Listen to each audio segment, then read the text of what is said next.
हम लोग के जो प्रोग्राम हैं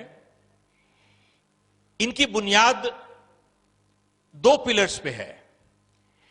पहले तो आपसे एक सवाल पूछना चाहूंगा, कितने लोग सोचते हैं that people are our greatest asset? Please raise your hand. Not true, not true at all. साहब ध्यान दीजिएगा, people are not assets, only good people are assets, rest are all liabilities. कहीं पर भी देखिए साहब, only good people are assets, rest are all liabilities. और goodness कहीं पर भी देखें, अच्छाई हमेशा हम लोगों को सींचनी पड़ती है। Goodness always needs to be cultivated, evil happens. Anywhere. हम लोग के प्रोग्राम की बुनियाद दो है। एक, we don't have business problems, we have people problems. And when we take care of our people problems, most of our business problems are automatically resolved. How many agree with that? Raise your hand. साहब इसका answer yes है, बिल्कुल ठीक है। That's true. Absolutely. मतलब क्या है, हमें व्यापारिक प्रॉब्लम समस्याएं नहीं हैं, व्यावहारिक समस्याएं हैं। और जब हम व्यावहारिक समस्याओं को दूर कर लेते हैं, हमारी व्यापारिक समस्याएं अपने आप दूर हो जाती हैं साहब, ऑटोमेटिकली। ये एक पिलर है। और देखिए, आप कहीं पर भी किसी ऑर्गेनाइजेशन में, we are hired for our skills but we are fired for our behaviour. Yes, no? Look at this. It is so true.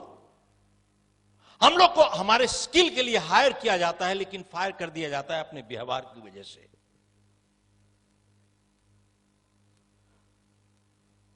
और दूसरी चीज, जब भी कोई इंसान यह कहता है कि यह मैं काम नहीं कर सकता, वो दो चीज कह रहा है, या मुझे करना नहीं आता या मैं करना नहीं चाहता।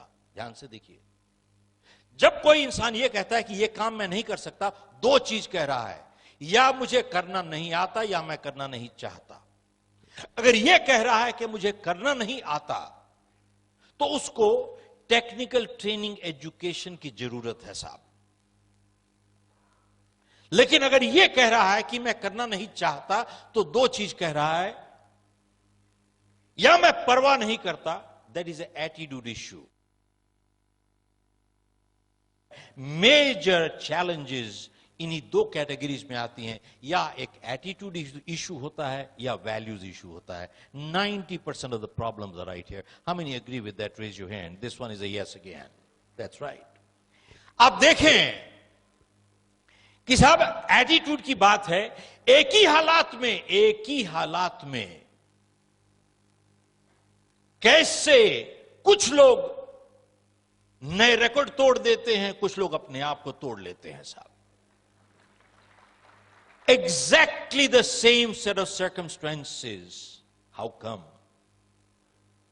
कैसे कुछ लोग नए रिकॉर्ड तोड़ देते हैं, कुछ लोग अपने आप को तोड़ लेते हैं? Same set of circumstances. Attitude.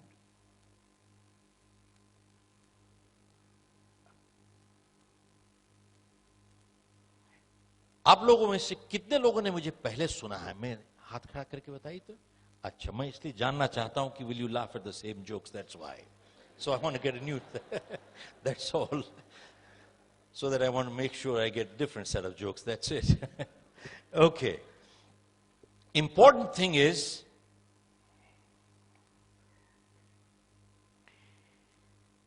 आप लोगों ने मोहम्मद अली का नाम सुना है साहब?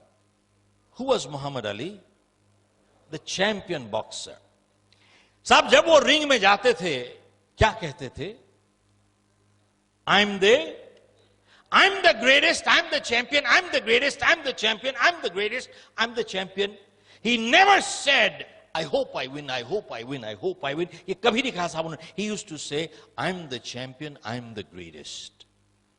ये क्यों कहते थे? एंड जब वो रिंग में जाते थे और अपने अपोनेंट को देखते थे और उसको कहते थे, You have the belt, but I'm the champion.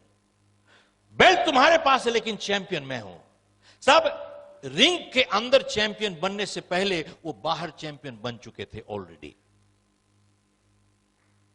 He was a champion outside. But ये क्यों कहते थे I am the greatest, I am the champion? This is positive thinking. Mentally अपने आप को he used to psych himself up mentally.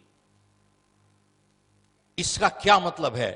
With positive thinking, everything in life is possible. How many agree with that? Raise your hand. Not true. This one is not true. साहब ध्यान दीजिएगा, बहुत गलत फहमियां हो जाती हैं आदमी को. मैं साहब चाहे जितना पॉजिटिव हो जाऊं, मैं आपका किडनी ट्रांसप्लांट नहीं कर सकता साहब, मर जाएगा दूसरा आदमी.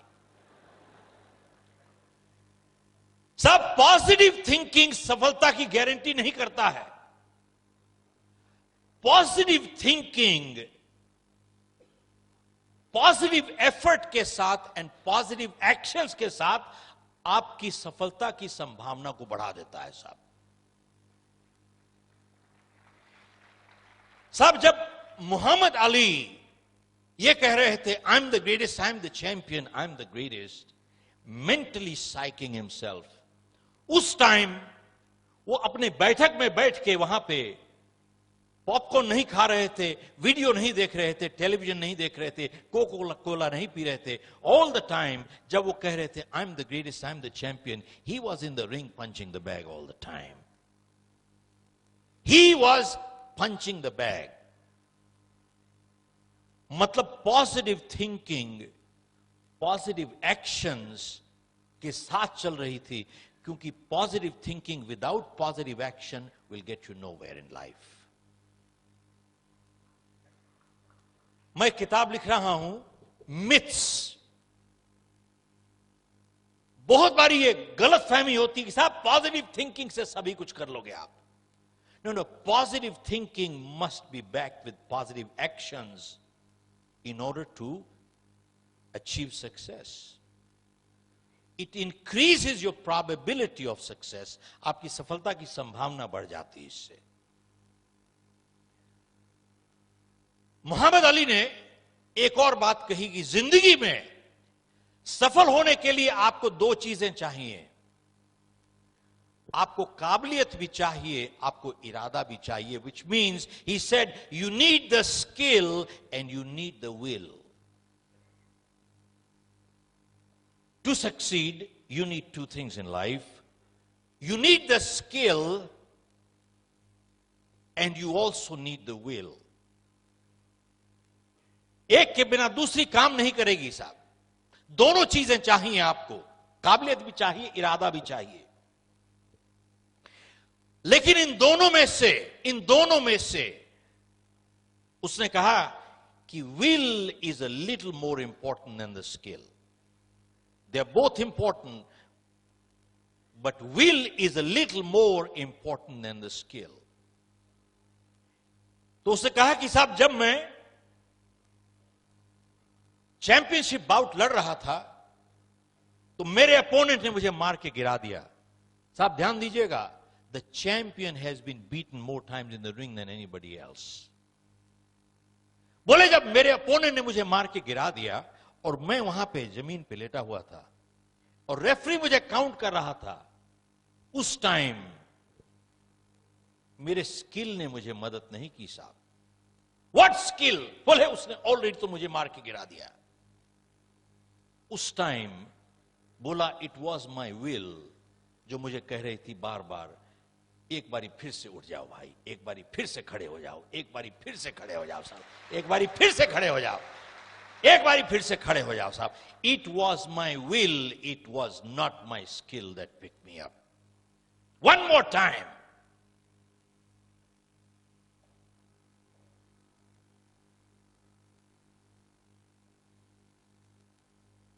साहब आप लोगों ने माइकल फेल्प्स का नाम सुना होगा. कौन था माइकल फेल्प्स? That swimmer. कितने गोल्ड मेडल जीते साहब उसने? 21 या 22 जीते लास्ट ओलंपिक्स में. लेकिन इसको प्रसिद्धि कब मिली? 2008 में, जब इसने क्या किया, बेजिंग में 36 साल पुराना रिकॉर्ड तोड़ा। किसका? मार्क स्पिट्ज का।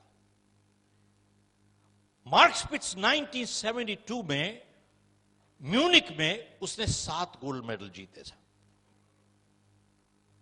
वहां पे प्रेस वाले भी थे, तो किसी ने कहा कि साहब 7 गोल्ड मेडल जीत लिया आपने,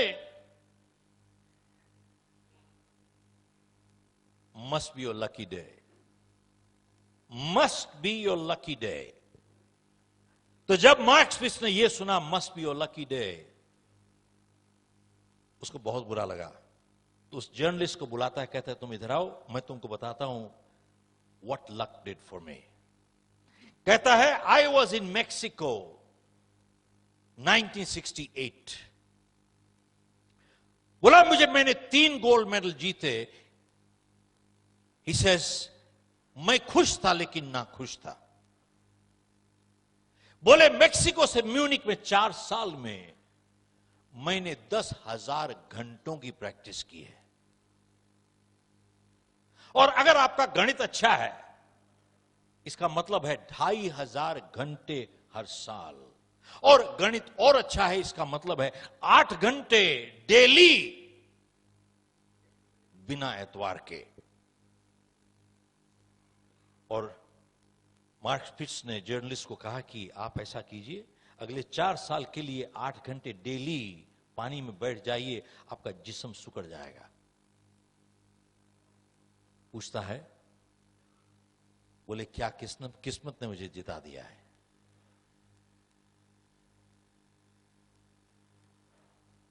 बोले साहब luck is not designed to deliver you these things in life. और उसने जवाब दिया, बोले एथलीट्स, ध्यान दीजिएगा, athletes train 15 years for 15 seconds of performance। बोले साहब एथलीट्स 15 साल की तैयारी करते हैं 15 सेकंड की परफॉर्मेंस के लिए। जाके उनसे पूछिए, किस्मत ने दिला दिया उसको। हमारा ऑफिस है सिंगापुर में। 3 साल पहले मैं अखबार पढ़ रहा था, 2016 की ओलंपिक्स के लिए 5 गोल्ड मेडल के लिए 3 साल पहले अखबार में लिखा था कि हम लोग तैयारी कर रहे हैं 2016 के लिए 5 गोल्ड मेडल जीतने के लिए। और उससे कितने साल पहले से तैयारी चल रही है, इमेजिन। बोले साहब एथलीट्स 15 साल की तैयारी करते हैं 15 सेकंड की परफॉर्मेंस के लिए।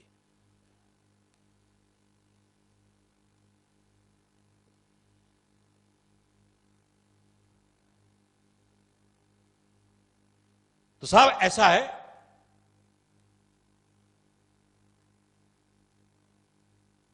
लेकिन माइकल फेल्प्स ने 8 गोल्ड मेडल जीते बीजिंग में। अब मैं यहां से हाथ देखना चाहता हूं, आप लोगों में से कितने लोगों को यह मालूम है कि 2 साल पहले ओलंपिक से 2008 से पहले माइकल फेल्प्स का हाथ फ्रैक्चर हो गया था साहब। One lady, I need to give you a gift. Come on up here. Only one person here. Look at this.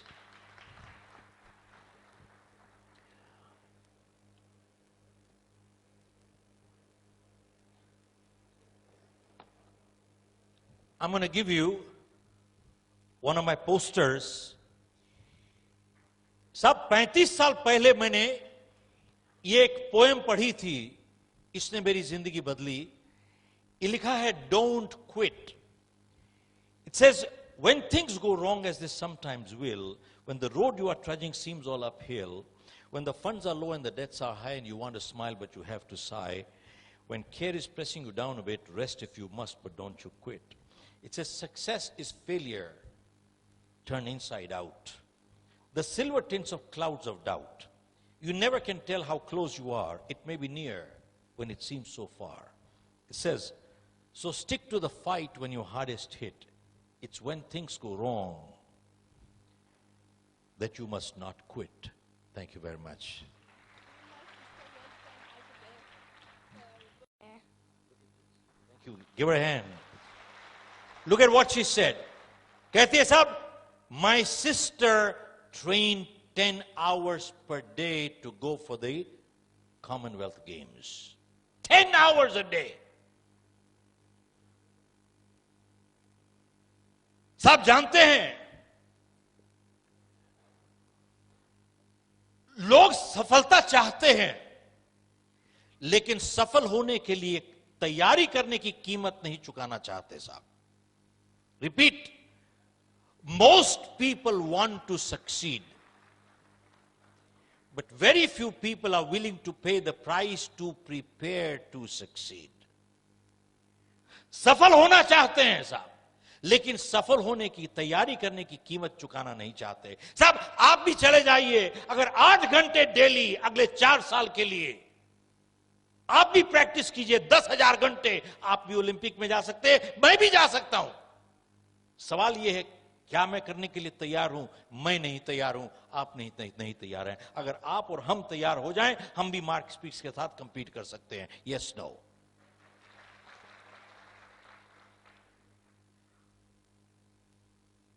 साहब 2 साल पहले ओलंपिक से माइकल फेल्प्स का हाथ फ्रैक्चर हो गया था, और डॉक्टर ने उसको कहा कि देखिए अब आप पानी में नहीं जा सकते. और सवाल यह है कि अगर आपका हाथ जुड़ जाए तो क्या इसमें उतनी ताकत दोबारा से आ सकती है जैसे पहले थी? आप ओलंपिक्स में कंपीट कर रहे हो, अड़ोसी पड़ोसी के बच्चों के साथ नहीं कर रहे हो. माइकल फेल्प्स 10 साल से ट्रेनिंग कर रहा था. इसकी पूरी जिंदगी का सपना चूर हो रहा था साहब. हर रात को इसने सपने लिए. साहब सपने तो जब सोते हैं तभी आते हैं. कितने लोग सहमत हैं? हाथ खड़ा कीजिए साहब. बिल्कुल झूठ है साहब, यही तो.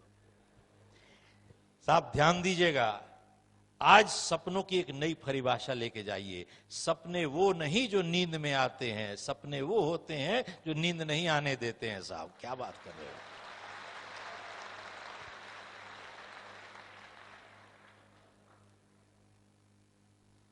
माइकल फेल्प्स ने अपनी जिंदगी का सपना देखा टूटते हुए. बोला साहब मैं पानी में जाऊंगा, हाथ इस्तेमाल नहीं करूंगा, पांव इस्तेमाल करूंगा. साहब ट्रेनिंग करता रहा माइकल फेल्प्स. उसके बाद 2008 में बीजिंग में इसने मार्क स्पिट्ज का 36 साल पुराना रिकॉर्ड तोड़ा और 8 गोल्ड मेडल जीता साहब. ये 8 गोल्ड मेडल, और 8 में से एक इवेंट थी 100 मीटर्स बटरफ्लाई स्ट्रोक.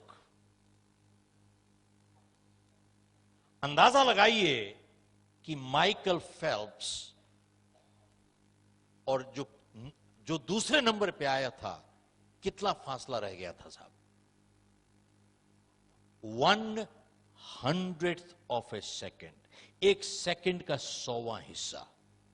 अब साहब कैसे कैलकुलेट करते हैं आप कीजिएगा, मुझे आता नहीं साहब ये सब. एक सेकेंड का 100वां हिस्सा.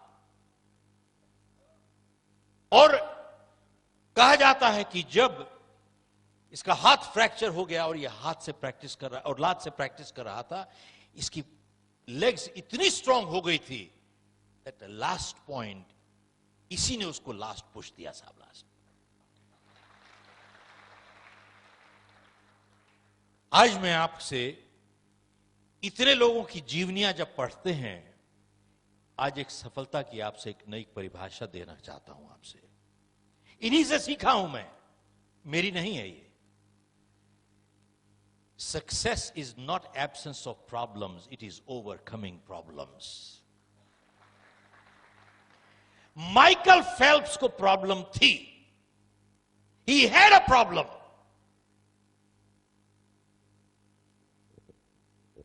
सब समस्या के ना होने को सफलता नहीं कहते, समस्या के ऊपर काबू पाने को सफलता कहते हैं. He had a problem.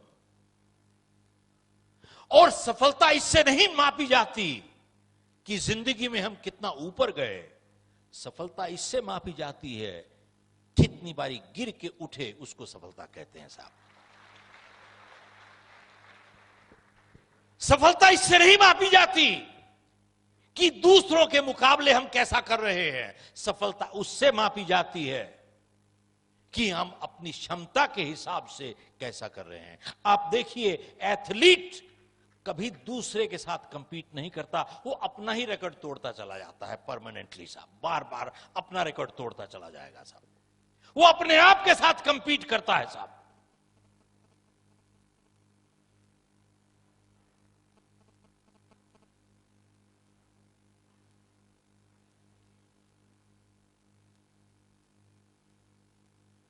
कुछ 6 महीने पुरानी बात है, सिंगापुर में मैंने अखबार पढ़ा तो उसमें लिखा था कि तकरीबन 50%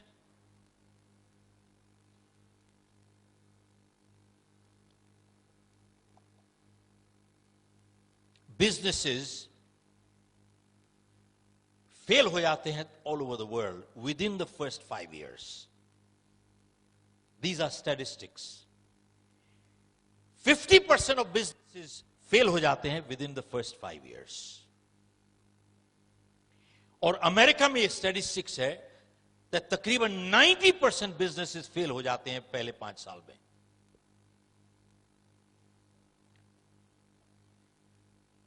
और उस आर्टिकल में लिखा था कि जिस तरीके से इंफॉर्मेशन आज स्पीड है इंफॉर्मेशन की, लोगों को मुश्किल हो गया है साहब to keep up with the pace today. हम जैसे आदमी छोड़िए जिसके अब बाल सफेद हो गए। एक आदमी मेरे को रास्ते में मिले तो मेरे को देख के कहते हैं, आप कुछ पहचाने लग रहे हो भाई एयरपोर्ट पे। तो मैंने कहा शायद मेरा कॉमन फेस होगा भाई कुछ। तो मेरे को कहता है, ओ आप वैसे लगते हो जिसने किताब लिखी है, वो कुछ उसका कोई रिश्ता तो नहीं है। हाँ, मैंने कहा साहब वो मेरा बेटा है। हाँ, बोले हाँ उसके बाल काले हैं साहब, किताब बाल काले। मैंने कहा साहब तो anyway, leave aside people like me who's got white hair, but even the younger generation is finding hard to keep up with technology. बहुत मुश्किल हो गया है साहब। और उस आर्टिकल में लिखा था कि स्पीड ऑफ टेक्नोलॉजी जिससे बढ़ रही है, हर क्लास जो आज ग्रेजुएट कर रही है वो पिछली क्लास से थोड़ी ज्यादा नॉलेजेबल है।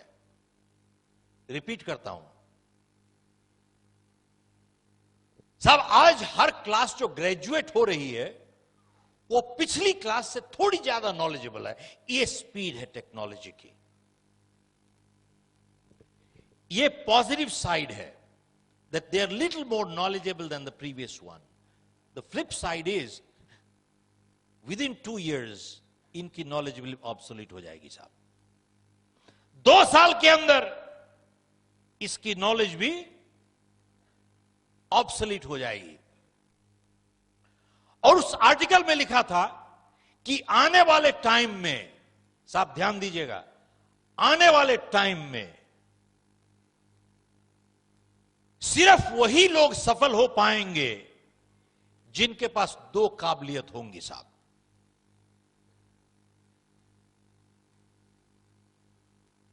People who have people skills and people who have selling skills. Repeat करता हूं, only people who will succeed in life going forward are people who have 2 skills.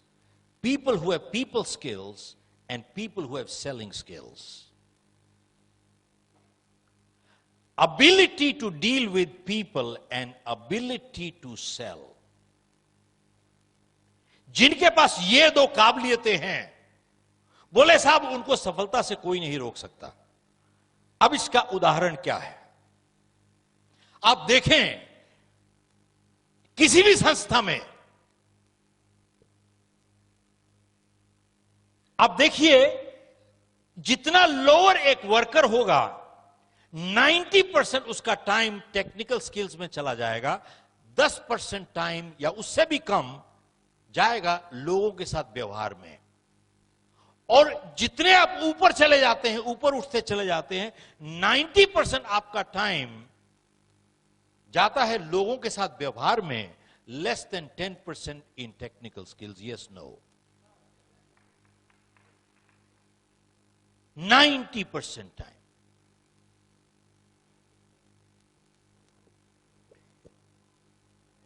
US में एक लीडरशिप मीट हुई, तो वहां पे कुछ लोगों को, गिनती के लोगों को बुलाया, तो हमारे को भी बुलाया हुआ था। वहां 5 दिन की लीडरशिप समिट थी। तो वहां पे एक चीज बहुत उभर के आई कि आज की जो जनरेशन है, they are very tech savvy. सब टेक्नोलॉजी में कमाल कर देते हैं लोग। They can spend hours in front of that, what do you call it? I don't know how to call it. Thank you, monitor. हमारे टाइम में तो मॉनिटर वो डंडा लेके जो बैठते थे क्लास में, उसको मॉनिटर कहा करते थे साहब, मॉनिटर। तो साहब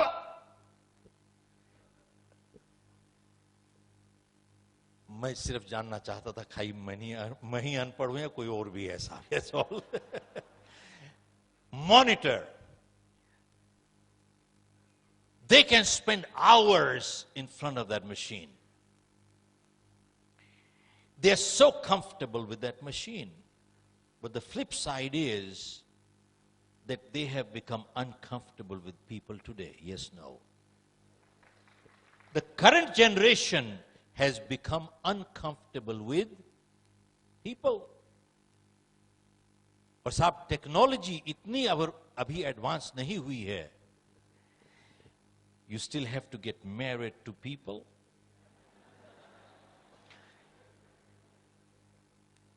you can't have babies from computers as of now. आगे आने वाले टाइम में क्या होगा पता नहीं साहब। You have to live with people. और साहब किसी ने बहुत सही बात कही है, टेक्नोलॉजी और टेक्नीशियंस आप हमेशा पैसे के साथ खरीद सकते हो, लेकिन दुनिया में सबसे अमीर इंसान, रिश्ते उनको बनाने ही पड़ते हैं। सब टेक्नोलॉजी और टेक्नीशियंस पैसे के साथ हमेशा खरीद सकते हो आप, लेकिन दुनिया में चाहे जितना अमीर इंसान हो जाए, रिश्ते उसको बनाने पड़ते हैं साहब। इसको क्रूड लैंग्वेज में कहा जाएगा कि साहब आप कुत्ता खरीद सकते हो लेकिन पूंछ नहीं हिलवा सकते साहब।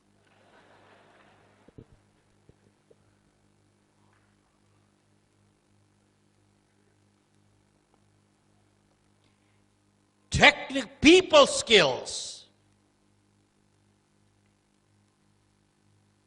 they are crucial. और दूसरा is selling skills. दूसरा इज सेलिंग स्किल्स।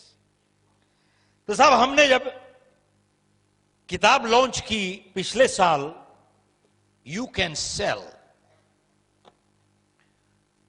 तो प्रेस वाले आए वहां पे और बोले कि किताब का नाम है यू कैन सेल। ये किताब लगता है सेल्स प्रोफेशनल्स के लिए है। तो मैंने उनसे वापस सवाल पूछा, साहब आप बताइए मुझे कौन नहीं बेच रहा? तो मैंने इस किताब से एक डेफिनेशन निकाल के दी, definition of a sales person by Robert Louis Stevenson.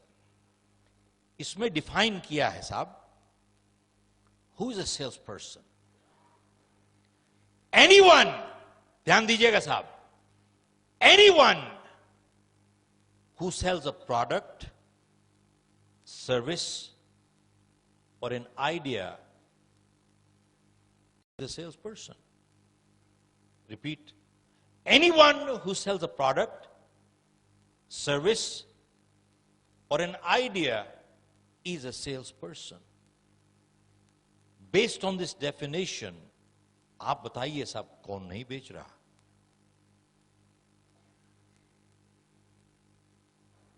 साहब, एक कैंडिडेट एक जॉब इंटरव्यू के लिए जाता है, क्या कर रहा है वो? What's he doing? He's selling. साहब एक बात बताइए, a boy girl proposing to get married, what are they doing?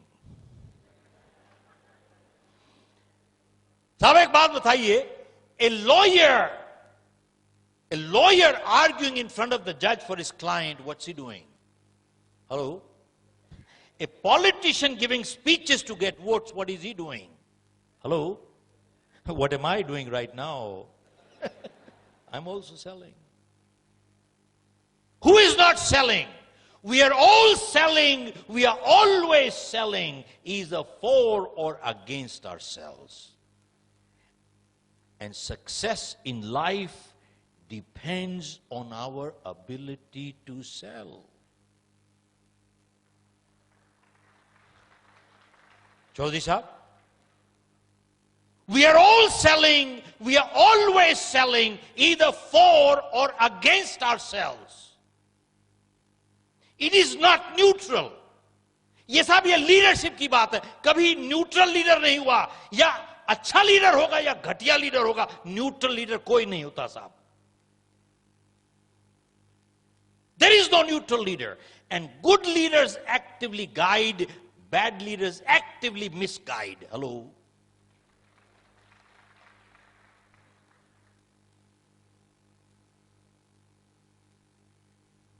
अच्छे लीडर गाइड करते हैं, बैड लीडर मिसगाइड. न्यूट्रल नहीं होता कोई लीडर भी साहब.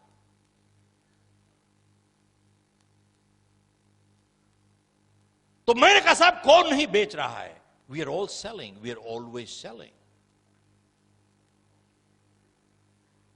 And then मैंने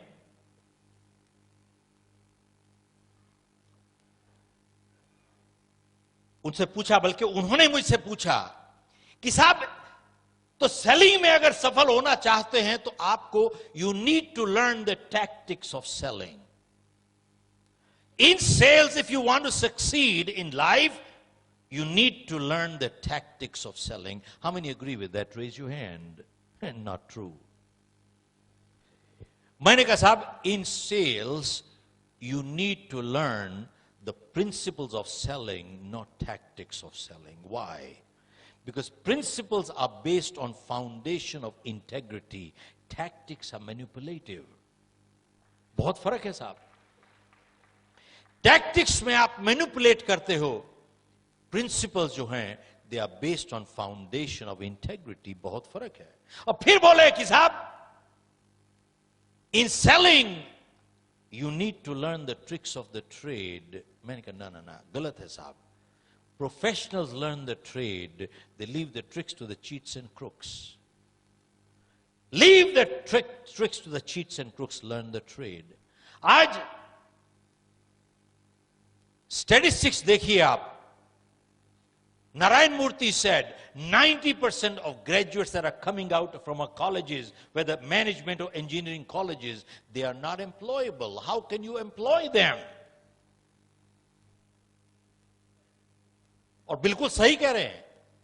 And about 60 to 70%, ध्यान दीजिएगा साहब, 60 to 70% of engineering graduates today end up in sales jobs and they don't know how to sell.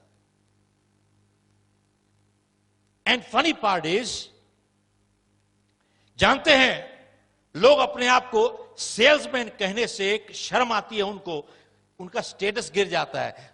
बेचने जा रहे हैं, लेकिन जानते हैं लोग क्या, लोग पूछते हैं उससे क्या काम करते हैं? मैं मार्केटिंग करता हूं जी,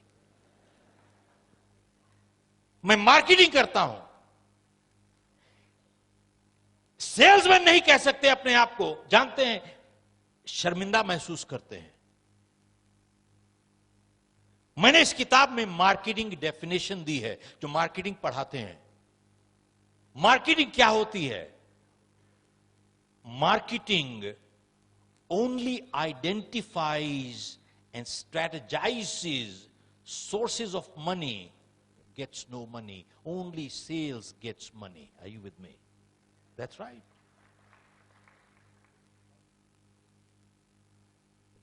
मार्केटिंग तो खाली सिर्फ आइडेंटिफाई करती है, स्ट्रेटेजाइज करती है, sources of money gets no money, only sales gets money.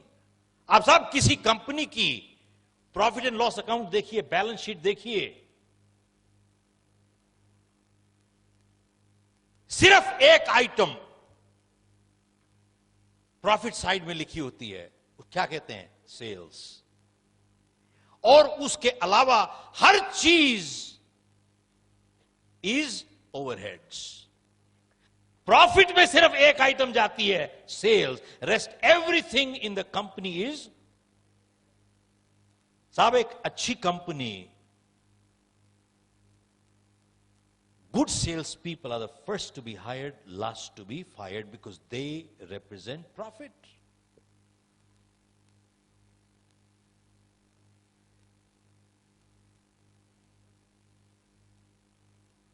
मैं आज इस वजह से शेयर कर रहा हूं कि बहुत से स्टूडेंट कम्युनिटी के लोग आए हैं यहां पे। वी मस्ट अंडरस्टैंड कि बुनियाद क्या है साहब। What is the foundation of leadership?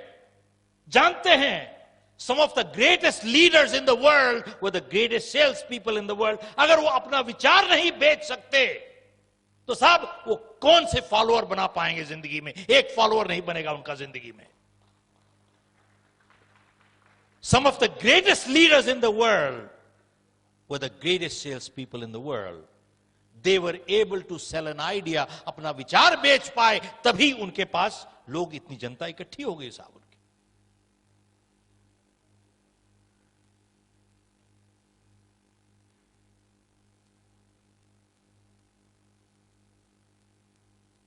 आप लोगों ने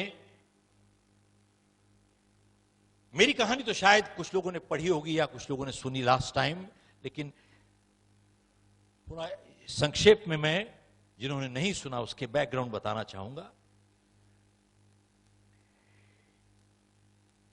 मैं एक प्रोग्राम कर रहा था अमेरिका में,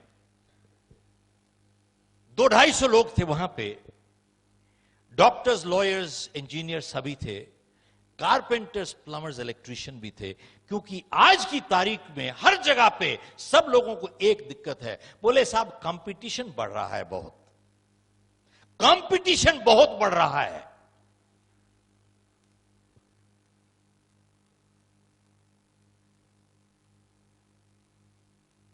साहब मैं आपसे पूछना चाहता हूं कि आज चाहे जो काम करें, कंपटीशन बहुत घना है। कितने लोग सहमत हैं? हाथ खड़ा कीजिए साहब। Yes, no? How many say yes? How many say no? How many are confused? अच्छा चलिए, कोई बात नहीं साहब। ऐसा है,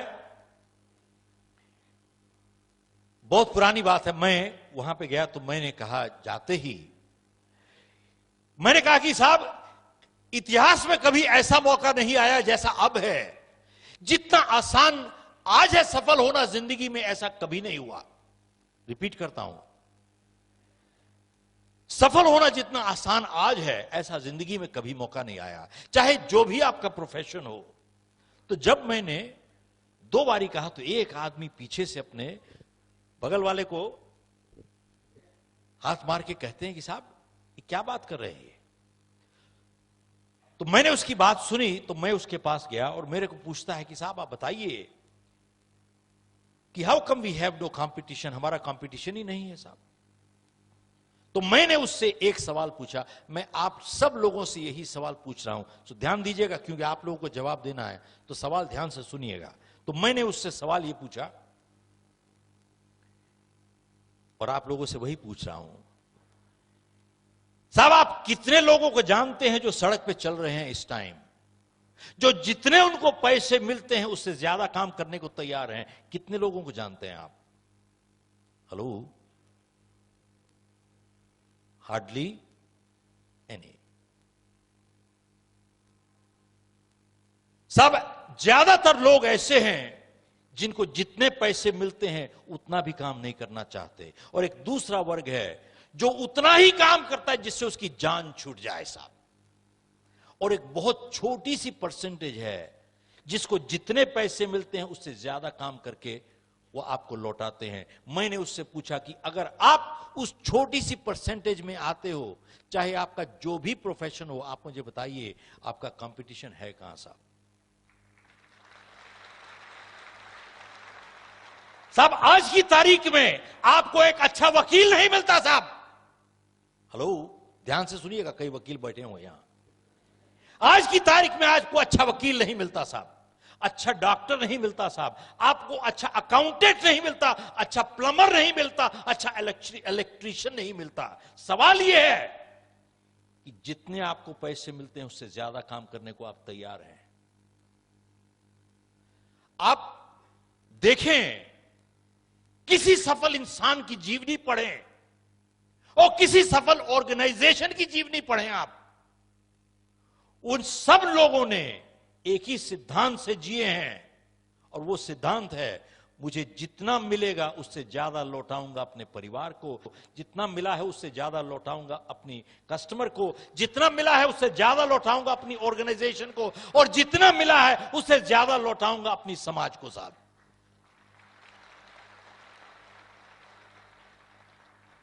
ये मेरी फिलॉसफी नहीं है, आप किसी भी सफल इंसान की फिलॉसफी देखें जिसने सफलता हासिल की है और उसके बाद सफलता को कायम रखा है। हासिल करना एक चीज है और कायम रखना दूसरी चीज है साहब।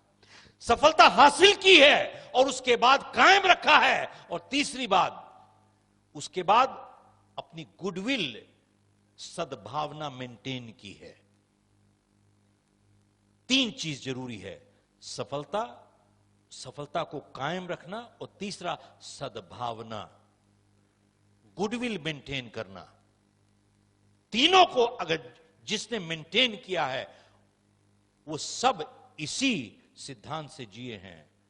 मुझे जो मिला है उससे ज्यादा लौटाऊंगा अपने परिवार को, जो मिला है उससे ज्यादा लौटाऊंगा अपने कस्टमर को, जितना मिला है उससे ज्यादा लौटाऊंगा अपनी ऑर्गेनाइजेशन को, और जो मिला उससे ज्यादा लौटाऊंगा अपनी समाज को। साहब एक बात बताइए कि हम सब अगर आज से इस सिद्धांत से जिए, हमारा कंपटीशन है कहां साहब? हम ही कंपटीशन बन जाते हैं दूसरों के लिए साहब। We have no competition, we become the competition.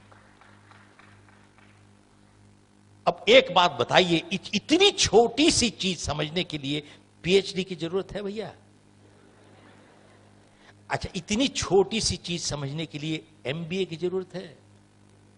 जानते हो, एमबीए और पीएचडी करने के बाद फिर भी नहीं समझ में आती लोगों को। मुश्किल तो ये है, दुख की बात ये है। इसके लिए ना एमबीए चाहिए ना ही पीएचडी चाहिए साहब।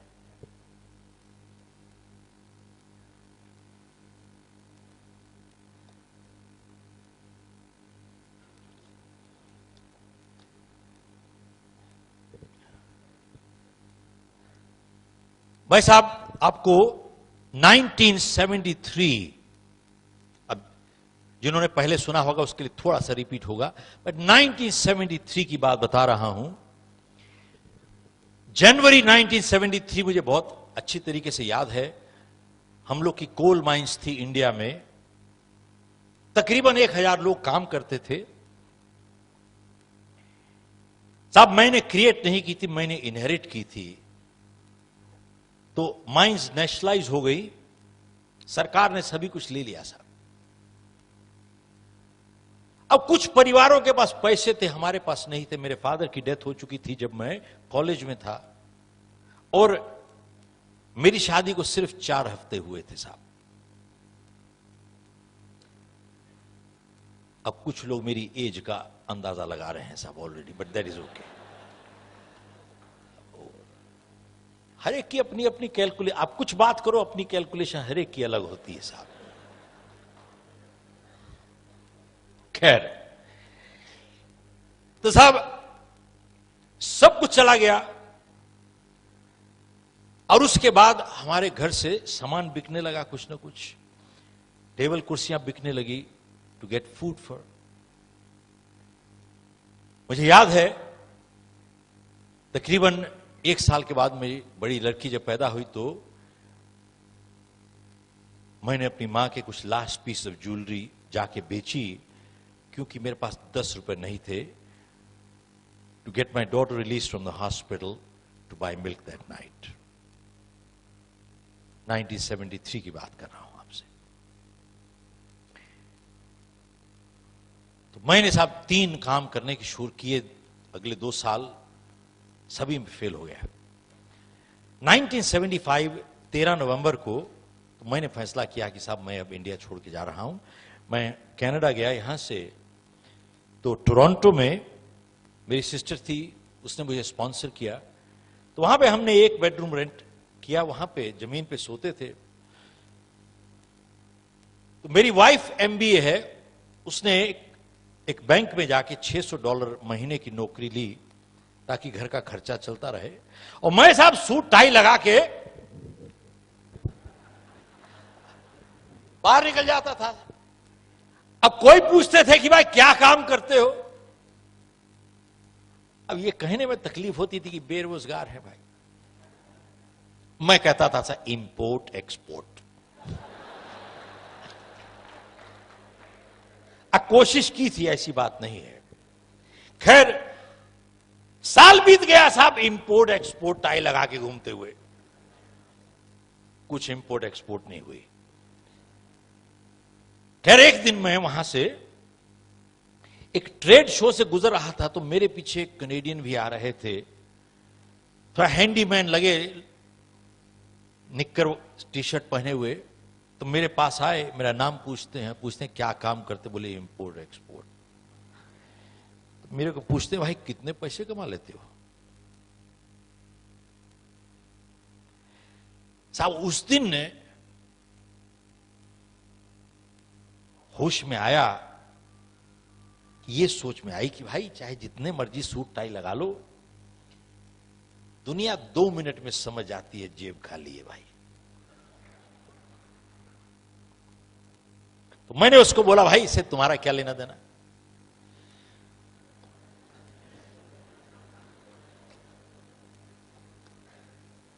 खैर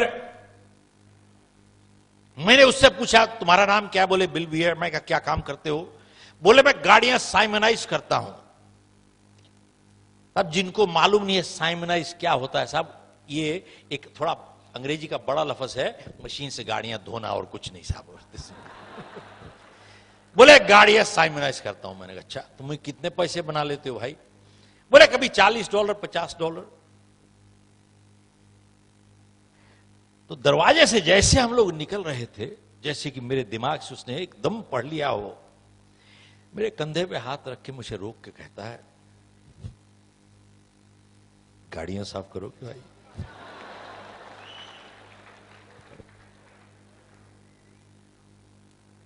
मैं भी सोचने लगा भाई कब तक खाली पेट घूमेंगे ऐसे। मैंने कहा भैया कितने पैसे दोगे, बोले $5 काटूंगा केमिकल के, बाकी बांट लेंगे आधे आधे। तो मैंने उससे पूछा कि भैया एक बात बताओ, गाड़ियां साफ करना को हाईटेक जॉइंट वेंचर कोलैबोरेशन तुमको थोड़ी चाहिए, अच्छे पैसे बना रहे हो, क्योंकि पैसे बांटने को क्यों तैयार हो गए। बोले गाड़ियां साफ करना अकेले टाइम नहीं गुजरता, कोई बात करने वाला मिल जाए टाइम निकल जाता है, इसलिए बांट रहा हूं और कुछ नहीं है साहब। तो साहब दूसरे दिन गए, हमने गाड़ियां साफ की, $25 दोनों ने बना लिए पॉकेट में। अगले दिन $35 $30 $40, रोज थोड़े थोड़े थोड़े पैसे बनते रहे, कुछ ना कुछ खरीदते रहे साहब। तभी मैंने अखबार में एक इश्तिहार पढ़ा कि अगर आप थोड़े एक्स्ट्रा पैसे कमाना चाहते हो तो घर घर जाके वो वैक्यूम क्लीनर की डेमोन्स्ट्रेशन किया कीजिए। तो मैंने कहा साहब ये बहुत बढ़िया है साहब, दिन में गाड़ियां साफ करूंगा, शाम को घर जाके वैक्यूम क्लीनर सफा करूंगा साहब। मैंने कहा ठीक है। तो मैं भी पहुंच गया साहब, 200-300 लोग थे वहां पे, खूब मोटिवेशनल लेक्चर दिया उन्होंने और मशीन पकड़ा दी, बोले जाके घर घर जाके डेमोन्स्ट्रेशन कीजिए और हर डेमोन्स्ट्रेशन के आपको $5 मिलेंगे साहब। अब भी साहब इतने ना समझ थे, समझ ही कुछ नहीं थी। हमने यही समझा कि खाली जाके डेमोन्स्ट्रेशन करनी पड़ती है, बेचना नहीं होता साहब। तो हम अपार्टमेंट बिल्डिंग में जाते थे, वहां पे दरवाजा खटखटाते थे, कोई दरवाजा खोलता था, मैं कहता था साहब आपको वैक्यूम क्लीनर नहीं खरीदना, तो पहले तो तसल्ली हो जाती थी, खरीदना नहीं है भाई, खाली डेमोन्स्ट्रेशन करवा लीजिए, $5 मिल जाएंगे। कुछ लोग तरस खा के कहते थे आओ भाई आ जाओ आ जाओ आ जाओ, अब कुछ लोग बाहर निकाल देते थे। एक दिन मैं डेमोन्स्ट्रेशन कर रहा था एक इंडियन परिवार के, यहां पे हस्बैंड वाइफ सोफा पे बैठे थे, मैं जमीन पे बैठा था। तो ये सज्जन वैक्यूम क्लीनर नहीं देख रहे थे, मेरी तरफ देख रहे थे। तो मैंने उनसे पूछा कि साहब कुछ गलती हो गई? बोले ना। तो मैंने पूछा कि भैया ऐसे क्यों देख रहे हो? मेरे से पूछता है जिंदगी में कभी लाइफ इंश्योरेंस बेचा है? मैंने कहा भाई मैं वैक्यूम क्लीनर यहां पर रगड़ रहा हूं, तो बात क्या कर रहा है? पूछता है जिंदगी में कभी लाइफ इंश्योरेंस बेचा है? मैंने कहा ना भैया कभी बेचा नहीं है, ना ही बेचूंगा, क्योंकि मुझे याद है इंडिया में वो एजेंट, वो लूट, वो चुंबक आपकी लाइफ पकड़ लेता था जब तक दस्तखत ना करो साहब, तभी उसको कहते थे लाइफ इंश्योरेंस एजेंट, आपकी लाइफ पकड़ लेता था साहब। तो मैंने कहा साहब मैं जिंदगी में लाइफ इंश्योरेंस एजेंट कभी नहीं बनूंगा साहब। खैर मैंने कहा साहब मैं नहीं लाइफ इंश्योरेंस बेचूंगा। मैंने अपना थैला वाला उठाया, अपना वैक्यूम क्लीनर रगड़ा करके, $5 का काम था मेरा, चल के निकल गए। तो जब साहब सीधे तरीके से काम नहीं होता, आदमी उल्टे तरीके से जाता है। एक ही बिल्डिंग में हम लोग रहते थे और समहाउ उसकी वाइफ का परिचय मेरी वाइफ से हो गया, जान पहचान हो गई। तो उसकी वाइफ मेरी वाइफ को समझाती है कि इनको बोलिए भाई लाइफ इंश्योरेंस एजेंट बन जाए, ज्वाइन कर ले, ये बहुत अच्छा करियर है। और मेरी वाइफ भी जानती थी कि कब तक इस तरीके से काम चलेगा, गाड़ियां साफ कर करके कब तक जिंदगी चलेगी। एक फैमिली थी, आई हैड अ डॉटर, और मेरी वाइफ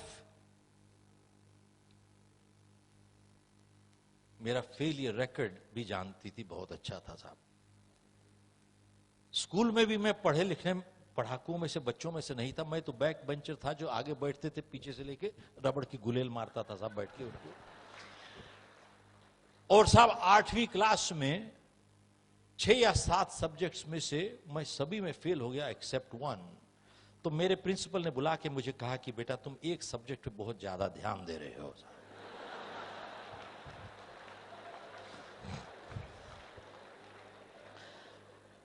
साहब 28 बच्चों में से मेरा 27वां नंबर था, क्योंकि 28वां एब्सेंट था साहब। नो किडिंग साहब। मेरे प्रिंसिपल मेरे पेरेंट्स को बुला के कहते थे इसको बाहर निकालिए स्कूल से, ये स्कूल की एवरेज। साहब मैं एवरेज गिरा रहा था स्कूल की। खैर मैंने अपनी वाइफ को बोला कि मैं लाइफ इंश्योरेंस नहीं बेचूंगा भाई। खैर मेरी वाइफ ने मुझे समझाया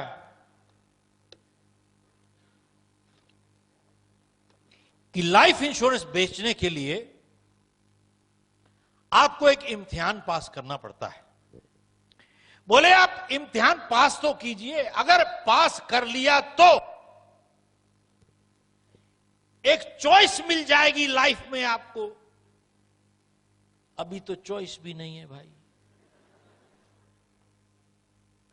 मैंने कहा अच्छा ठीक है, मैं इम्तिहान में बैठूंगा लेकिन लाइफ इंश्योरेंस नहीं बेचूंगा। खैर मैंने इम्तिहान लिया, रिजल्ट आ गया और मैं क्या हो गया साहब, पास हो गए साहब। अब ये हमको अपने दफ्तर ले गए, जिन्होंने ये सारा चक्कर शुरू किया था, ले गए दफ्तर, अपने डिस्ट्रिक्ट मैनेजर से मिलाया। जैसे पहुंचे वहां पे बहुत बुजुर्ग से आदमी, बहुत तजर्बेदार मैच्योर आदमी, जैसे गया आप कंग्रेचुलेट करके हाथ मिलाते हैं, कहते हैं शेफ अगर तू लाइफ इंश्योरेंस एजेंट अभी बन जाएगा तो मैं तुम्हें एक ऑफर दूंगा और तुम्हें टाइम दूंगा सोचने का। मैंने कहा साहब बिल्कुल ठीक, दीजिए। बोले कि साहब अगर तू लाइफ इंश्योरेंस एजेंट अभी बन जाएगा तो मैं तुझे $150 हफ्ता ड्रॉ दूंगा तुम्हारे को, और तुम्हारे पास टाइम है सोचने का। बोले 30 सेकंड। मैंने कहा साहब आपने बोला था टाइम दीजिएगा, बोले अब 20 सेकंड रह गए। मैंने कहा बोले मैं बन गया साहब, मैं लाइफ इंश्योरेंस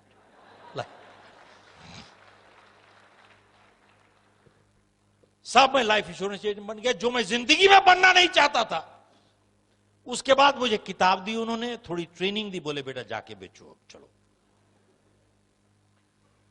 उसके बाद अगले 3 महीने साहब मैंने जी तोड़ मेहनत की। शीशे में देख के अपने आप को कह सकता हूं कि मैंने 200% मेहनत की। हर इंसान पहचान जाता है, कह सकता है कि मैंने कितनी की। साहब मैंने 200% मेहनत की और मैंने कंपनी का रिकॉर्ड तोड़ दिया साहब।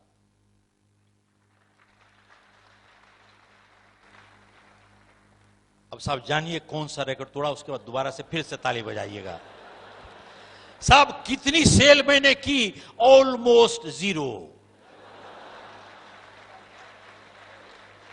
तो साहब मेरा मैनेजर मुझे वापस बुला के कहता है कि भाई मेरे को 35 साल हो गए लाइफ इंश्योरेंस बिजनेस में, मैंने देखा है कुछ लोग आस्ते शुरू होते हैं लेकिन तुम्हारे जैसा नहीं देखा। बोले तब मेरे को कहता है डोंट कम बैक टुमारो। बोले you are fired, get out. मैंने कहा भाई मेरी बात तो सुनो। मैंने कहा साहब मैं तो ज्यादा पढ़ा लिखा नहीं हूं, डॉक्टर, वकील, अटर्नी, अकाउंटेंट नहीं हूं मैं। I am a B Com 3rd division, failed in my 10th। I got a handicap. How do you expect performance? साहब 30 साल पहले की बात कर रहा हूं, 40 साल पहले, सॉरी। उस दिन किसी ने मेरे साथ बहुत कड़क के बात की, and I am glad he did. और उसके बाद मेरे को समझ में आई, गुस्सा नहीं था, गुस्से की वजह से वो कड़का नहीं मेरे साथ, उसको तकलीफ थी साहब। तकलीफ की वजह से वो कड़का। और मेरे को कहता है 40 साल पहले, you shut up and listen, you shut up and listen. मेरे को कहता है you don't have a handicap, you have a bad attitude. और कहता है कि तुम जैसे लोग सिर्फ अपनी जिंदगियां ही नहीं बल्कि अपनी परिवार की जिंदगियां भी बर्बाद करते हो। और कहता है जानते हो जिंदगी में हैंडीकैप किसके पास है? Doctor, lawyer, attorney, accountant, they all have handicaps in life. मैंने बोला ये तो हमने सुना नहीं कभी, बताइए how do they have handicaps? तब उसने कहा कि कहता है आप जाके देखिए दुनिया में कहीं पर भी एक वकील, इंजीनियर, डॉक्टर, अटर्नी, इन सब ने अपना क्षेत्र चुन लिया है, एंड दे आर स्टक, फंसे हुए हैं साहब। Generally true, exceptions different. They all have chosen their field, they are stuck.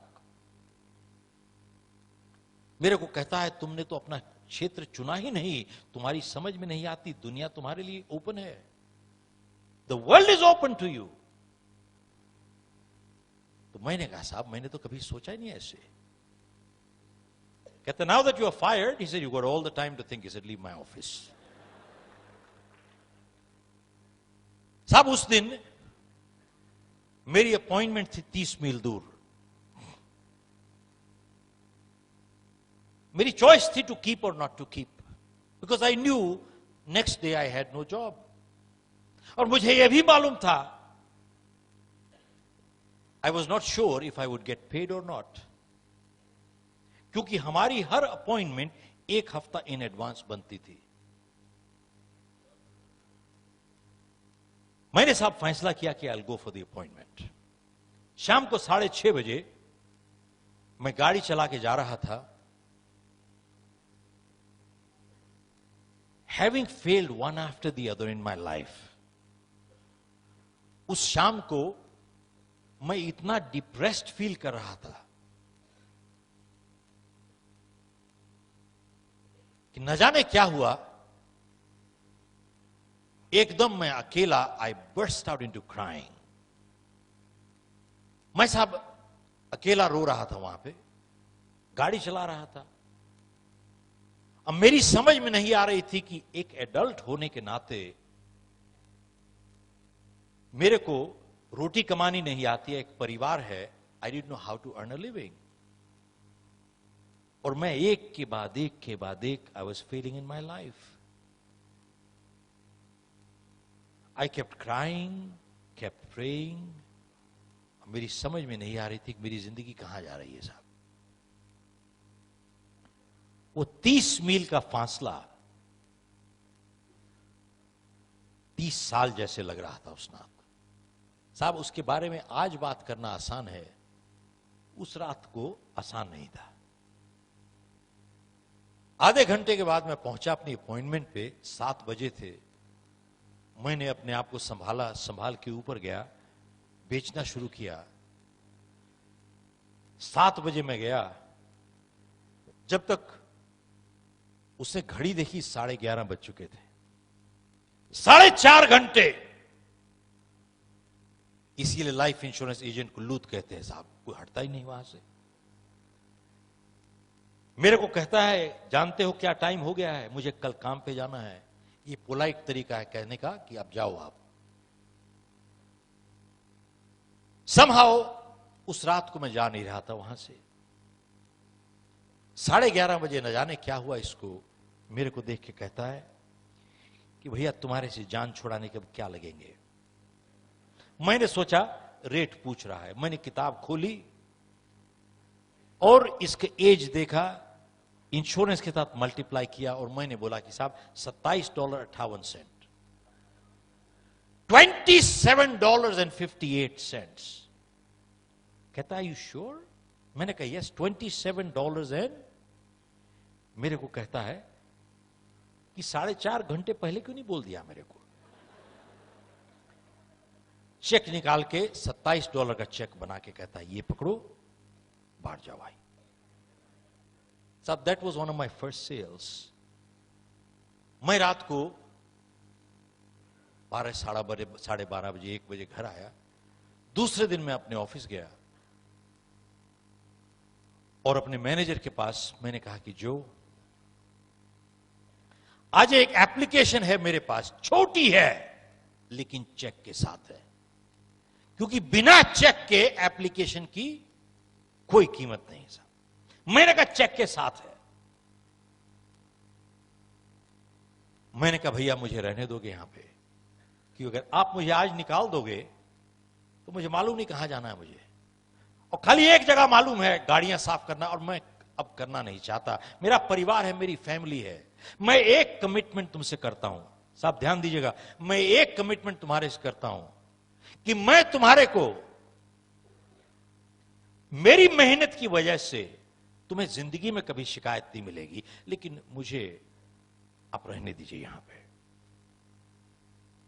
मेरे को देख के कहता है शिव, तेरी छोटी एप्लीकेशन नहीं है, तेरी जिंदगी की सबसे बड़ी एप्लीकेशन है। और दूसरी चीज कहता है कि मैं तुझे आज यहां पे तब रहने दूंगा अगर तू एक कमिटमेंट कर, मेरे साथ नहीं, अपने साथ और अपने परिवार के साथ, तब मैं तुझे रहने दूंगा यहां पे। साहब उस दिन मैंने कमिटमेंट की और वो मेरी जिंदगी में एक मोड़ था। हर एक की जिंदगी में कोई न कोई मोड़ जरूर आता है, यस नो, बिल्कुल। मेरी जिंदगी में एक मोड़ था वो। उसने एप्लीकेशन वापस ली और साहब उस दिन, उस साल मैंने $1 मिलियन की इंश्योरेंस बेची। अगले साल $3 मिलियन, उसके बाद $5 मिलियन, उसके बाद $1 मिलियन राउंड टेबल। आप लोगों ने किसी ने नाम सुना है साहब, MDRT? जब मैं किताब लिख रहा था तो मैंने MDRT को खबर फोन किया कि साहब मुझे बताइए कितने साल में क्वालिफाई किया था। सो दे सेड कि 4 साल क्वालिफाई किया था बिफोर आई मूव्ड ऑन। मैं अमेरिका मूव किया, गॉट इनटू 3 बिजनेसेस। 1984 में मैंने कैलिफोर्निया की एक कंपनी खरीदी, न्यू जर्सी की ऑपरेशन की, स्टार्टेड विद नो क्लाइंट्स, और मैंने अपनी कंपनी बेची है with close to over 500 clients for a decent sum. साहब मैं आपके साथ मैं आप लोगों के साथ में अपनी जिंदगी क्यों शेयर कर रहा हूं? एक, पिछले 40 साल इतने आसान नहीं गुजरे साहब। जानते हैं, लोग सिर्फ देखते हैं सफल लग रहा है, वो सिर्फ सफलता देखते हैं, संघर्ष नहीं देखते। Yes no. और जानते क्या कहते हैं? किस्मत अच्छी साहब इसकी। आज की तारीख में मीडिया ने अगर देश के साथ गद्दारी की है, सबसे बड़ी गद्दारी मीडिया ने अगर की है, वो एक की है। चाहे टीवी चैनल ले लीजिए, चाहे प्रिंट मीडिया ले लीजिए, एवरी चैनल सुबह शाम पहली चीज क्या देखते हैं? आपकी वहां जो भविष्य बैठ के बना रहे हैं साहब, वो आप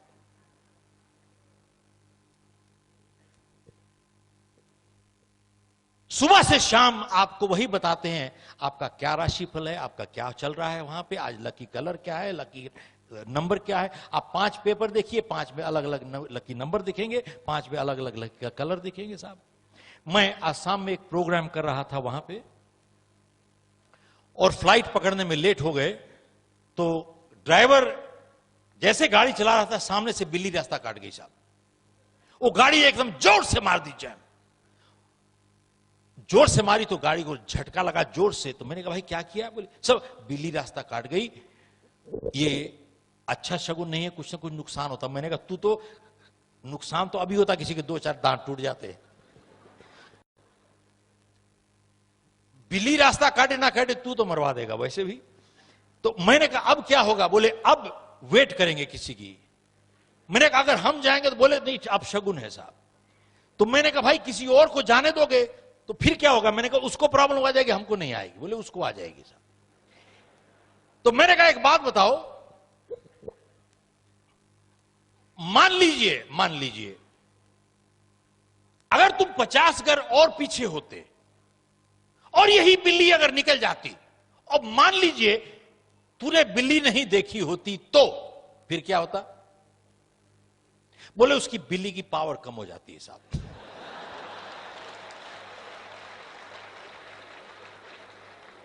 और मैंने भाई पावर कम कैसे होती है? तू बिल्ली को देखे या बिल्ली तुझे देखे? किसको, हम किसको देखे? ये हाल है साहब। आप अगर स्वामी विवेकानंद की जीवनी पढ़ें, स्वामी दयानंद की जीवनी पढ़ें, गुरु नानक की जीवनी पढ़ें, इन लोगों ने कभी इन चीजों पे कभी भरोसा नहीं किया साहब। पत्रियों पे, मंगलिकों पे, आप सरदारों के परिवारों में चले जाइए, कोई मंगलिक नहीं होता साहब। सरदारों के परिवारों में चले जाइए, उनकी हर शादी संडे को होती है साहब। हेलो, जानते हैं इन सब चीजों ने लोगों को कितना कमजोर बना दिया है दिमागी तौर पे। और लोग अपनी गलती का एहसास नहीं करते, खुद जिम्मेवारी नहीं उठाते। जानते हैं जितने गलत काम करते हैं उसका जवाब क्या देते हैं? साहब मेरी गलती नहीं है, मेरे ग्रह ठीक नहीं चल रहे साहब, सितारों की प्रॉब्लम है। खुद जिम्मेवारी उठाना नहीं चाहते। It is easy to blame the stars. Hello, blame the stars.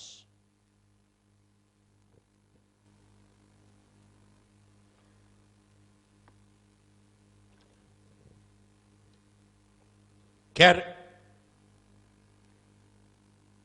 इस हादसे से और दूसरा मैसेज एक सीखा हमने। मेरे मैनेजर ने एक बात कही थी, क्योंकि हम लोग की हर अपॉइंटमेंट 1 हफ्ता इन एडवांस बनती थी, 1 वीक इन एडवांस। मेरे को मेरे मैनेजर ने कहा कि साहब ऐसा है, इसे शिव, अगर तुम्हारी अपॉइंटमेंट 1 हफ्ता इन एडवांस नहीं बनती, और अगर तुम सुबह उठ के सोचते हो मैं आज क्या करूंगा, बोले तुम you are unemployed with a job. ध्यान दीजिएगा। He says if you do not have appointments made 1 week in advance and you wake up in the morning and you start thinking, let me see what I have to do today, he said, you are unemployed with a job. And then he said, you fall into the category of people who keep working till they find a job. और फिर उसने जो बात कही, उसने कहा कि साहब आप जानते हैं, there are more people in this world who are not working than there are people who are unemployed. Repeat. दुनिया में ज्यादा लोग हैं जो काम नहीं कर रहे बजाय उनके जो अनएम्प्लॉयड हैं. There are more people who are not working.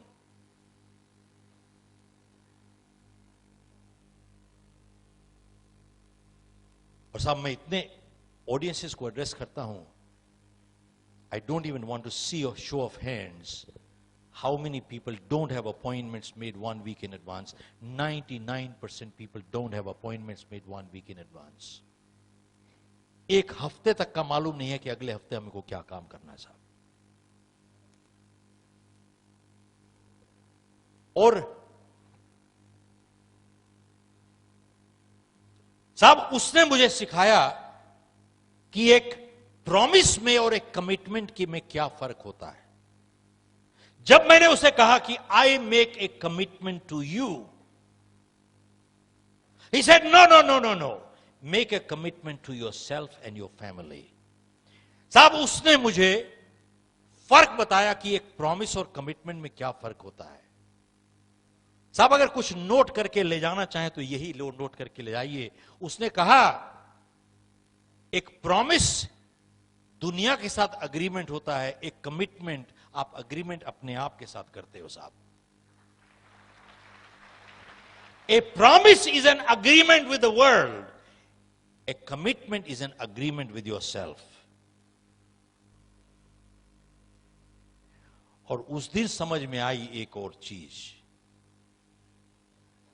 कि moral commitments are much stronger than legal commitments in life. साहब फिर से ध्यान दीजिएगा, moral commitments are much stronger than legal commitments in life. और एक और संदेश जो उसने दिया,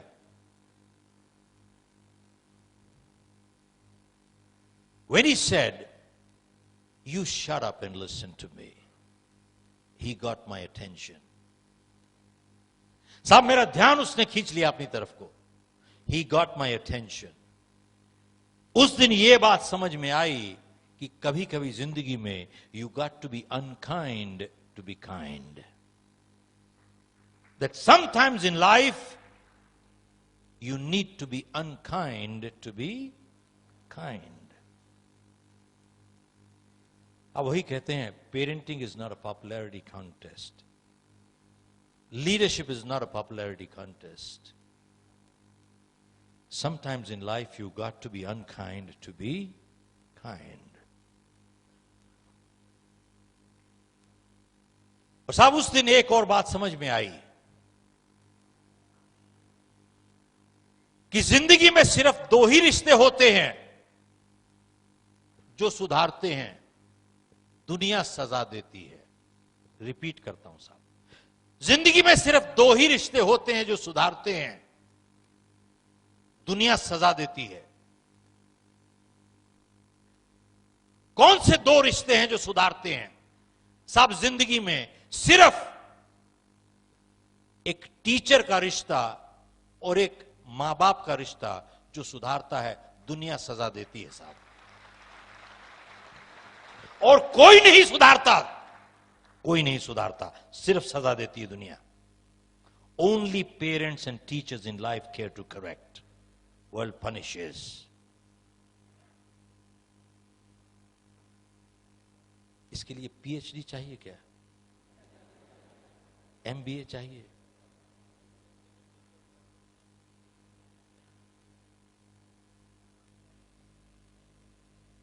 और साहब उस दिन एक और बात समझ में आई बहुत जबरदस्त, वो ये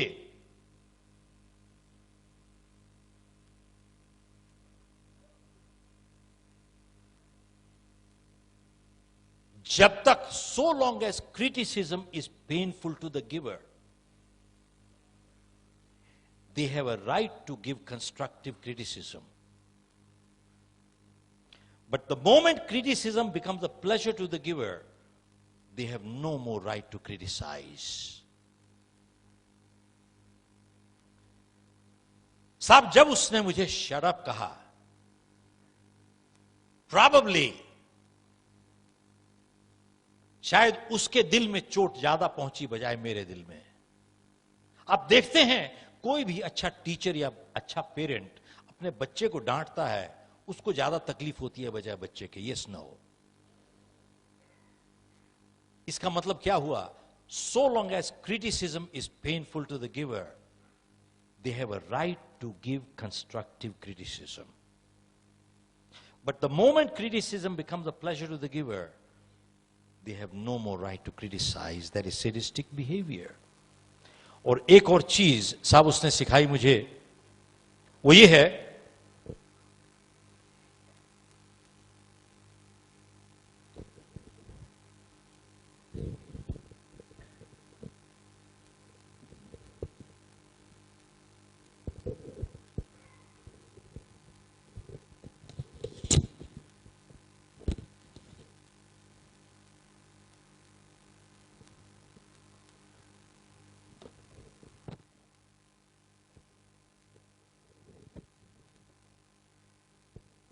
तब तकरीबन 40 साल पहले मेरे मैनेजर ने मेरे को इंट्रोड्यूस किया समथिंग कॉल्ड अ जर्नल. उसने मुझे कहा कि शिव, तुम अगर जिंदगी बदलना चाहते हो, सिर्फ अपने अंदर 5 मिनट डेली इन्वेस्ट करो अगले 31 दिन के लिए, तुम्हारी जिंदगी हमेशा के लिए बदल जाएगी. साहब ध्यान से सुनिएगा, बहुत जरूरी चीज है ये. मेरे को उसने कहा कि साहब ऐसा है, जिंदगी अगर बदलना चाहते हो, अपने अंदर सिर्फ 5 मिनट डेली इन्वेस्ट करो अगले 30 दिन के लिए. 31वें दिन तुम्हारी जिंदगी बदल जाएगी. 30 दिन सिर्फ. तो मैंने उससे पूछा कि भाई 30 दिन में जिंदगी बदल सकती है क्या? मैंने एक चीज सीखी उससे कि समझदार इंसान सवाल का जवाब नहीं देता, सवाल का जवाब सवाल में ही देता है साहब. उसने वापस मुझसे पूछा कि अगर बदल सकती है, तुम करना चाहते हो क्या? अगर बदल सकती हो तो क्या तुम करने को तैयार हो? तो मैंने कहा साहब मैं तैयार हूं. तब उसने मुझे ये जर्नल निकाल के दिखाई. ये तो अब जो है, ये तो बहुत दूसरे किस्म की जर्नल है, लेकिन जो उसने दिखाई थी वो एक किताब सी थी. लेकिन उसने कहा कि इसमें मैंने अपनी किताब यू कैन विन से बताया है कि इसमें 30 दिन का प्रोग्राम कैसे फॉलो किया जाता है.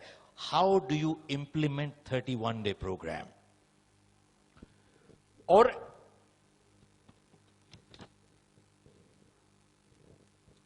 इसमें एक प्लेज है कि आप अपने आप के साथ एक एग्रीमेंट कीजिए. मेरे साथ उसने एग्रीमेंट करवाया था 40 साल पहले.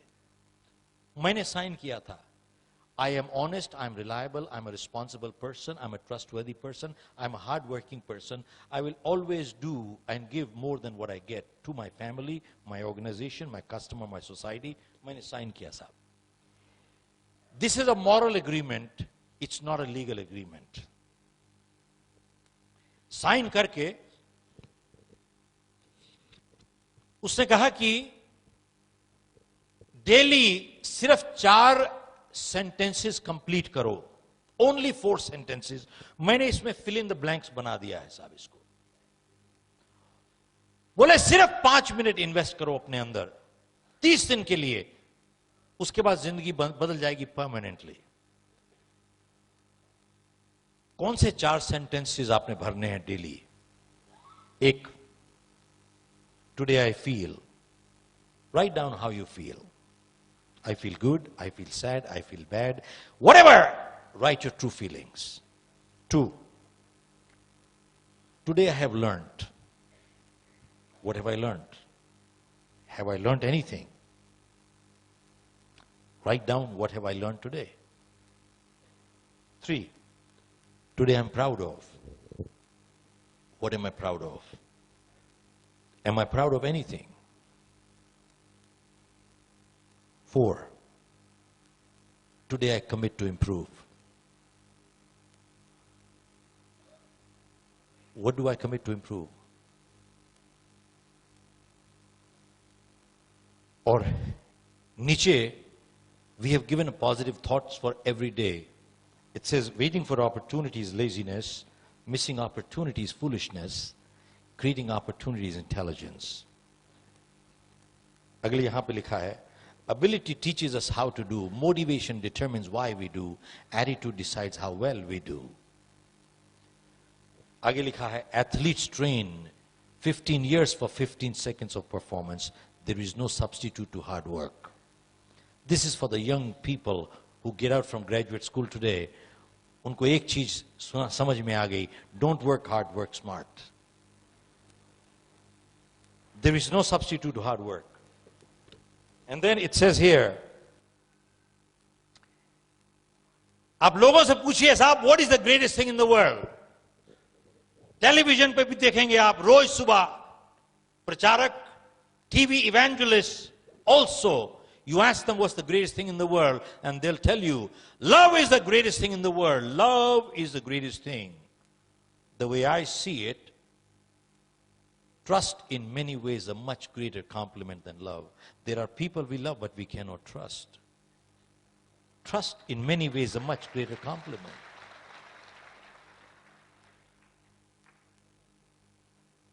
साहब 5 मिनट सिर्फ डेली, सिर्फ 4 fill in the blanks करने हैं, only 4 fill in the blanks. 30 दिन के लिए. तो मैंने उससे पूछा कि साहब ये बताओ, ये 30 दिन का फॉर्मूला क्या है? तो साहब उसने मेरे को रिसर्च निकाल के दिखाई. और अगर आप लोग आज गूगल करना चाहते हैं, बहुत से students, go Google and you'll find out. बहुत जगह पे रिसर्च में लिखा है, it takes 21 days of conscious, consistent, continuous effort to make a break or habit. 21 दिन, some people say 41 days, some research say 31 days, some research says 21 days.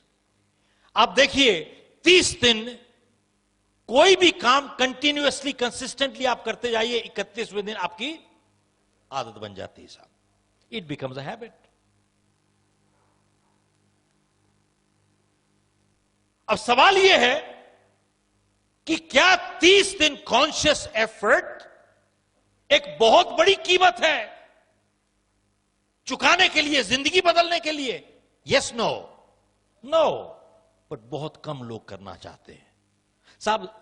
मजे की बात यह है, लोग सफल होना चाहते हैं लेकिन सफल होने की तैयारी करने की कीमत नहीं, 30 दिन के लिए भी नहीं करेंगे साहब. ये not even 31 days.